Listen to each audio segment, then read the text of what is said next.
नमः शिवाय, जय माता दी। दोस्तों, मंदिर में जो हम अपने भगवान को, देवी देवताओं को भोग लगाते हैं, उस भोग को हमें बाद में प्रसाद स्वरूप में खाना चाहिए या नहीं खाना चाहिए, और अगर हम ऐसा करते हैं तो क्या होता है, क्या यह करना गलत है या सही है। तो जो भी हम अपने भगवान को प्रसाद चढ़ाते हैं, वह हमें बाद में ग्रहण करना है या नहीं करना है, इसी टॉपिक पर मैं आज यह वीडियो लेकर आई हूँ। वीडियो आप पूरा देखिए, अंत तक देखिए, और आप सभी का रिलीजियस मार्ग चैनल पर स्वागत है। इस वीडियो को लाइक कीजिएगा, शेयर कीजिएगा, और चैनल सब्सक्राइब नहीं किया है तो बेल आइकन प्रेस करते हुए चैनल को भी सब्सक्राइब कर लीजिए। तो चलते हैं अपने टॉपिक के ऊपर। दोस्तों, हम जब भी अपने घर में मंदिर में भगवान को भोग अर्पित करते हैं तो हम अलग अलग भोग अर्पित नहीं करते हैं, लेकिन हमारे घर के मंदिर में बहुत सारे भगवानों की मूर्तियाँ होती हैं, फ़ोटोज़ होती हैं, उनकी प्रतिमा हमने रखी होती हैं, और इसी प्रकार से हम अलग अलग देवी देवताओं की जो मूर्तियाँ होती हैं उन्हें हम अपने मंदिर में स्थापित करते हैं। लेकिन आप जब भी उन्हें भोग लगाते हैं, अलग अलग भगवान के लिए अलग अलग प्लेट में या थाली में नहीं निकालते हैं। हम एक ही थाली लेकर आते हैं, एक ही थाली में लगाते हैं भोग को, और उनके आगे रख देते हैं। भगवान को हाथ जोड़ कर प्रार्थना करते हैं कि हे भगवान, यह भोग जो हमने रखा है आपके लिए, वह ग्रहण कीजिए। इस प्रकार से हम भोग लगाने के लिए उनको कहते हैं। हम भोग के रूप में कभी कभी उनको फल अर्पित करते हैं, कभी मिठाई भी अर्पित करते हैं, और कभी कभी हम मिश्री, बताशा, इस प्रकार से भी उनको भोग लगाने के लिए अर्पित करते हैं। उसी एक प्लेट में रखते हैं और सारे भगवानों को उसी एक प्लेट में से भोग लगाने के लिए हम विनती करते हैं, प्रार्थना करते हैं। अगर आप भी इसी तरीके से भोग लगवाते हैं अपने घर में रखे सभी देवी देवताओं को, और ग्रहण करने के लिए कहते हैं, प्रार्थना करते हैं, तो इसमें कोई दोष नहीं है, इसमें कोई संशय नहीं है। आप इस प्रकार से कर सकते हैं। लेकिन वहीं पर अगर आप जो भी भोजन या भोग आप रखते हैं अपने देवी देवताओं को अर्पित करने के लिए, और एक प्लेट में रखते हैं और लेकर आते हैं, और उसे थोड़ा थोड़ा तोड़कर अलग अलग भगवानों को खिलाने की कोशिश करते हैं, उनके मुख पर लगाते हैं, उनको स्पर्श करते हैं। जैसे एक प्लेट में आप लेकर आए हैं भोग लगवाने के लिए, कोई भी खाना आप लेकर आए हैं भोग लगवाने के लिए, तो आपने उसमें से थोड़ा सा तोड़ा, उठाया, और 5 अगर आपने मूर्तियां स्थापित की हैं तो पांचों को एक एक करके 5 बार वह आप तोड़ते हैं और उन्हें स्पर्श करते हैं, फिर से उस प्लेट में वापस रख लेते हैं।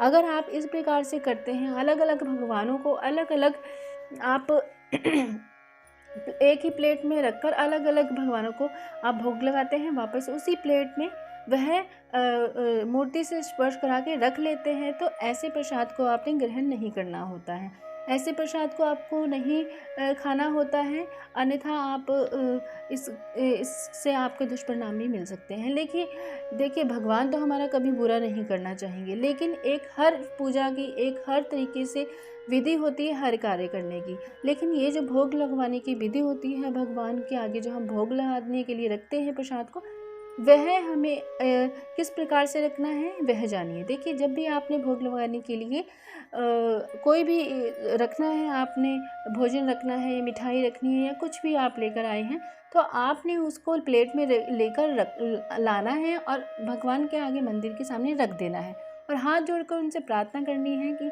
आप यह भोजन, यह जो भोग मैंने रखा है, उसे आप ग्रहण कीजिए और इसे प्रसाद बनाइए। इस प्रकार से आप इस प्रकार से प्रार्थना करके भोग लगवाते हैं जब, तो आप इसको ग्रहण कर सकते हैं खुद भी बाद में, और उसके बाद आप अपने घर के सदस्यों को भी दे सकते हैं प्रसाद के रूप में। लेकिन आप अगर एक प्लेट में से तोड़ तोड़ कर उन्हें अर्पित करते हैं, उसको फिर टच करके स्पर्श कराकर वापस उसी प्लेट में रख लेते हैं, तो ऐसे आपने उस प्रसाद को ग्रहण खुद नहीं करना होता है। और फॉर एग्ज़ाम्पल मैं आपको बताती हूँ, अगर जब भी हम शिवलिंग पर जाते हैं, बड़े मंदिर में अगर हम जाते हैं, शिवलिंग पर हम जब भी प्रसाद चढ़ाते हैं, प्रसाद के रूप में हम फ्रूट चढ़ाते हैं, या कोई भी अगर आपने मिठाई भी चढ़ाई है, तो हम वहाँ अगर एक बार रख देते हैं शिवलिंग के ऊपर, टच करा देते हैं, तो वह हम वापस अपनी प्लेट में नहीं रखते हैं, और ना ही उसे हम ग्रहण करते हैं। इसलिए इसी प्रकार से हम जब भी कोई भी प्रसाद भोग लगाने के लिए अपने मंदिर में देवी देवताओं को अर्पित करते हैं उन्हें, तो हमें उनको टच नहीं कराना है। एक ही प्लेट में अगर हम रख रहे हैं तो उन्हें बिना टच कराए आपने उन्हें ग्रहण करने की विनती करनी है। और इसी प्रकार से हम शिवलिंग पर बिना टच कराए जो हम प्रसाद चढ़ाते हैं उन्हें, तो हम वह प्रार्थना करते हैं ग्रहण करने के लिए, प्रभु भगवान भोलेनाथ जी आप ग्रहण कीजिए इस प्रसाद को और ग्रहण कीजिए और इसे प्रसाद बनाइए और हम इसे ग्रहण करेंगे प्रसाद स्वरूप में। इस प्रकार से यह सही विधि होती है भोग लगवाने की।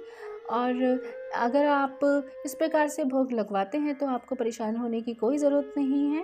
आप पे कोई भी गलती वाला कोई प्रश्न नहीं है। आप यह इस प्रकार से चढ़ा सकते हैं भोग। और कई बार मन में आता ही है, कई बार हर एक इंसान के मन में आता है, जब भी हम चाहें भगवान को मिश्री भी भोग लगाने के लिए वहाँ रखते हैं। ऐसे हमने दो दो दाने अलग अलग देवी देवताओं को टच करा के एक प्लेट में रख लेते हैं, लेकिन बाद में जब हम वहाँ से उठते हैं तो हमारे मन में ज़रूर आता है कि हम यह प्रसाद वापस ले जाएं कि यहीं पर रखा रहने दें, क्या करें। तो इस प्रकार से इस वीडियो के माध्यम से आप जान सकते हैं कि आपने आगे से यह प्रसाद किस प्रकार से चढ़ाना है और किस प्रकार से चढ़ाए हुए प्रसाद को आपने ग्रहण करना है या नहीं करना है। तो दोस्तों वीडियो और ये जानकारी अच्छी लगी तो प्लीज़ लाइक कीजिए, शेयर कीजिए अपनों के साथ और चैनल को सब्सक्राइब करके बेल आइकन ज़रूर प्रेस कीजिए। आगे जानकारी लेकर आती रहूँगी, तब तक के लिए दोस्तों ओम नमः शिवाय, जय माता।